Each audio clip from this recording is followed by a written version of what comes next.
unpopular opinion, and I don't care if anybody agrees, I think that as a woman of God, we should run a very strict program. And I feel like we should run a very strict program because the word of God says she is more precious than jewels, right? You cannot go into a jewelry store and just touch whatever diamond you want, especially not the most expensive one. They have it locked up in the back. The keys in the back, under the sink, under the cabinet. Like, you can't even get to the key. That's how expensive or precious this gem is, right? So if the word of God says that she is more precious than jewels, that means that there's very strict steps that you have to go to even be able to access something of such high value, right? What God was showing me is that when you are something of such high status, when you are more precious than jewels, when you are the daughter of a king, people will like the fact that you have that status, but they won't like the work or the strict program that comes with it. They like having access to it. They like seeing it. They like being able to touch it, but they don't like the work of it. And that's why we need to have a strict program. How God showed me this is the seasonings in my kitchen. I redid them over and I put them in a cute little Amazon containers and I staggered them so nicely and I cleaned each one. I made sure there was no salt and pepper in my cabinet. You know, so many people was telling me that they like how my cabinet looked with my seasonings all organized,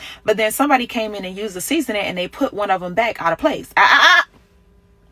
Put it back exactly how you got it. Now, when you opened the cabinet, everything was neat. It was staggered. You can see the name of each one. They were all turned in the same direction. And you loved how that looked. And you took one out and used it and thought that you could just put it back anywhere. No. Because the same way you love how it looked, you have to love how to take care of how it looks. You have to love how to move according to the strict program so that it can continue to look that way. So that it can continue to be on that status. And when it comes to a woman of God, in order for you to be more precious than jewels, you must have a strict program where people understand, yes, I am more precious than jewels, which means you must be careful when you handle me because this precious jewel has a strict program that comes with it.